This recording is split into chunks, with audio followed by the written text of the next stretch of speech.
っていりくつばか張り付いたハリウッドの世界を生きてく誰かのため Jump Force, the 50th anniversary mashup game that shook the arena fighting world for the majority of 2018. It is exactly 1 year later, and it's surprisingly still holding its own. As we are entering this wild season 2, it's nice to look back at Jump Force 1 year later. I couldn't think of a better person to bring in this first Jump Force anniversary in with. Hello everyone, this is Griffin Station. Hey Griff, I'm glad to have you here. A lot of people have been asking, how did Jump Force really do as an anniversary title? I want to hear your spin, and then I'll give mine. How did Jump Force do as an anniversary title? As an anniversary title, there is obviously a lot of positive and negatives when it comes to Jump Force. I do want to highlight the positives first though. A lot of people don't like the story for Jump Force, but I'm actually not one of them. I actually enjoyed the story well enough. I thought that the beginning portion of it was really slow and tedious, but once you got to the later portion of the story, I feel as though it really brought together all of the characters, and it was really cool to see them interact in actual CG cutscenes rather than just having the little still images like we got in a game like J-Stars. We currently have 52 characters playable in Jump Force a year after its launch, and that is actually quite a big roster, especially for the first game in the series, and so I do commend them for that, despite 3 of the characters being original characters created by Akira Toriyama.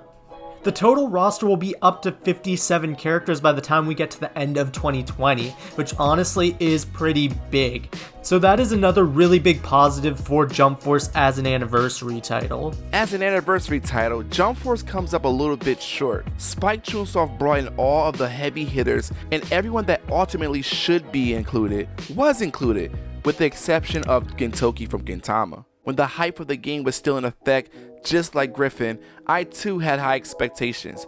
The way the roster was slowly coming together, I knew they would just play it safe. The game is geared towards casuals and fans of the Weekly Shonen Jump of the West. I wouldn't necessarily call the roster trash, I just call it playing too safe for no reason. Going into the negative aspects, and this is more so from a fan perspective rather than a monetary position, I feel as though they did misuse the Weekly Shonen Jump licensing.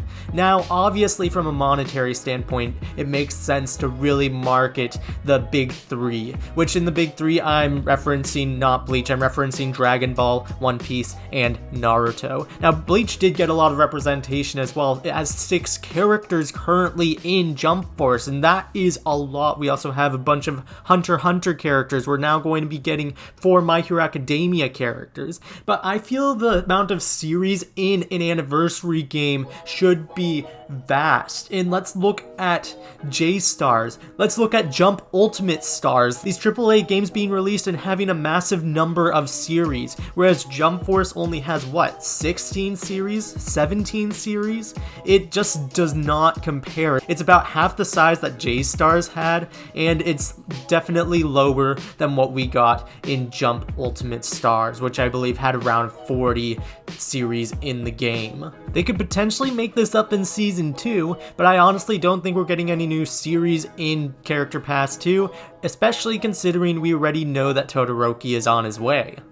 The other major issue I have with the number of series being represented in Jump Force is the fact that they're missing a lot of older series, like Kinnikuman. They're missing series like Kochikame, represented by Ryotsu. They're missing a gigantic series, Gintama. Gintoki is such an icon, and I feel as though he got completely snubbed. Obviously, there are characters like Suna, Toriko, my personal favorite Medaka, that didn't make it in, and it is just really baffling. There's a number of series, Alan Walker from D. Grayman, that are just missing from this game that you would think would have been no-brainers that would have been added into this game if they decided to represent more series. And that's the main issue I have with this as an anniversary title. It seems more of a celebration of Dragon Ball, One Piece, Naruto, Bleach, maybe Hunter x Hunter, My Hero Academia, rather than the full Weekly Shonen Jump 50 years of history. I also found it a strange choice to add creative characters into a celebration of Weekly Shonen Jump's 50th anniversary, considering they want you to play as the creative character through this story mode while celebrating Weekly Shonen Jump. This creative character that has no involvement with Weekly Shonen Jump. It just was a little bit confusing to me, and it didn't exactly make a lot of sense. I feel as though they would want you to play directly as the Weekly Shonen Jump characters if this truly was a 50th anniversary for the magazine. And so that was just really sort of confusing choice for me for them to do with the creative characters. Not to mention the fact that they can be abused in online matches. I definitely agree with that. There was no need to add CACs into this title. Now, it's like, instead of representing or celebrating the 50th anniversary, we're just sitting there trying to out-cheese each other on ranked, and it's getting annoying. From the beta to Season 2, did Spike Chunsoft improve? I think that they ultimately did over the course of Season 1. I feel as though I personally enjoyed playing the beta more than I did when Jump Force initially launched. I don't know, there was something different about the gameplay. It seemed like it was a bit too sterile right when Jump Force officially launched, for me personally. But I feel as though as I've returned to Jump Force over the last year, I've enjoyed it more and more as I've come back. Obviously, there's always going to be something that's a little broken, that's a little frustrating to play against online, but I feel as though ultimately Jump Force as a game has gotten ultimately better as the year has gone along. I always find it funny when people who stop playing the first month decide to chime in on the gameplay conversation. Meanwhile, the game has drastically changed since launch. I am really curious to see what they do in Season 2. I just hope that they do make more gameplay diversity, and when I say that, I really want to just be able to have a game mode where it's just a 1v1 match, no supports. I would like to see what they do with that. I would like to see, let's say, an arcade mode. I would like to see a survival mode. I would just like to see some things that just change up the gameplay just a tad bit, just make a twist on the gameplay just to add more variety and create more incentive for people to come back, let's say if they don't necessarily want to always just play online ranked or do the raid boss battles. For me, they greatly need to change the defensive mechanics. High-speed dodging is nothing but a mash minigame. They also need to fix the tracking again with some of these characters. This Black Bear Dark End meta needs to come to a halt. I wish Spike Chunsoft would actually listen to the players who play and stop worrying about making the CAC player feel happy with these useless attires. Personally as well, I really enjoyed Jump Force. However, I'm not oblivious to the BS that surrounds it either. If you have a buddy, the game is probably super fun to you. If you're playing the single player, it just isn't. The single player experience is missing heavily in Jump Force. I've been a fan of the Weekly Shonen Jump for over a decade or so. I love the Weekly Shonen Jump and the rich 50 years of history behind it. Jump Force gives you a beautiful looking game that has wonky controls and sometimes janky moments that have you want to toss your controller out the window. However, it's still a really fun title.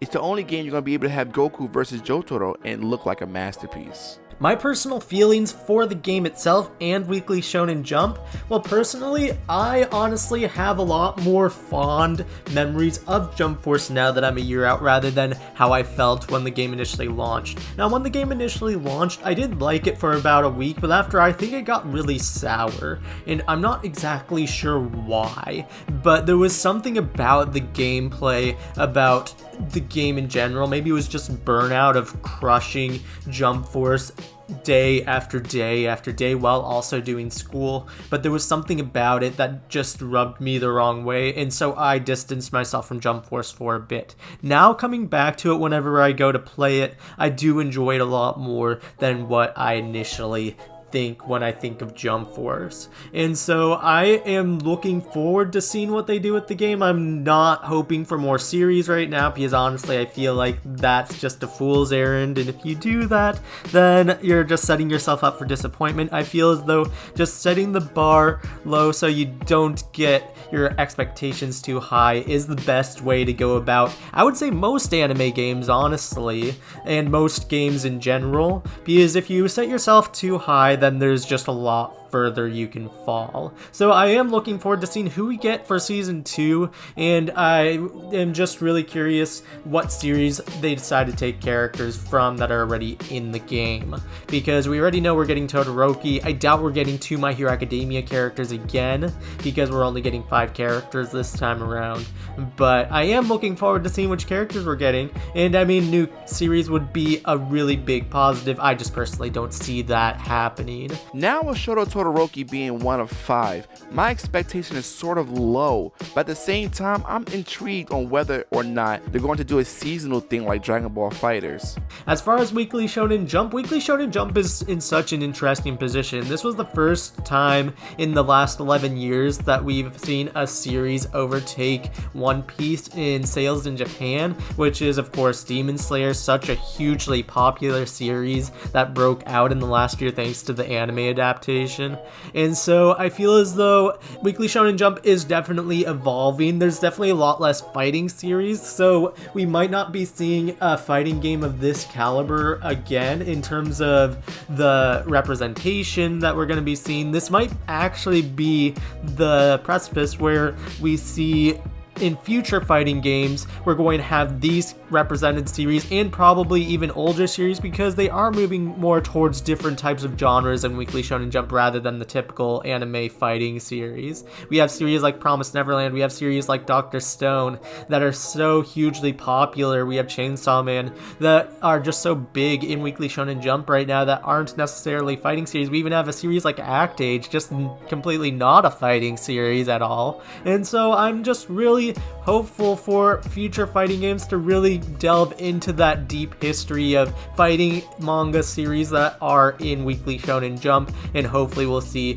more representation in the future, whether it be in a season 3 of Jump Force, maybe even season 2, or in a sequel for Jump Force, who knows, or a whole new anniversary game. I'm just really hopeful for the future, and I also just really like that Weekly Shonen Jump is diversifying its content. Gameplay fixes, adding modes, and overall development support is all we really need at this point. Well, Jump Force is officially 1 year old, and Spike Chunsoft kept their promise of supporting the game as much as we support it. Some may have gone, but the real ones stuck through the fire. Anyway, Griffin, thank you so much for joining me. I remember when Jump Force was announced and we both relatively started our channels around the same time. I'm glad to see the growth in both of our channels, and I can only wish for more success for you and myself as well. Is there anything you want to add, Griffin? Thank you so much for having me on here. You can subscribe over on my YouTube channel at youtube.com/GriffinStation. I cover a variety of anime and fighting games on my channel, so if you want to check all of that out, make sure to subscribe over there. Also, make sure to follow me over on Twitter to see what I have to say on there if I'm posting over there. It's at GriffinXStation. And lastly, I sometimes play games over on my Twitch channel, which is also Griffin Station. And there you have it, guys. As always, I'm Enigma, signing off. Peace, guys. Imagine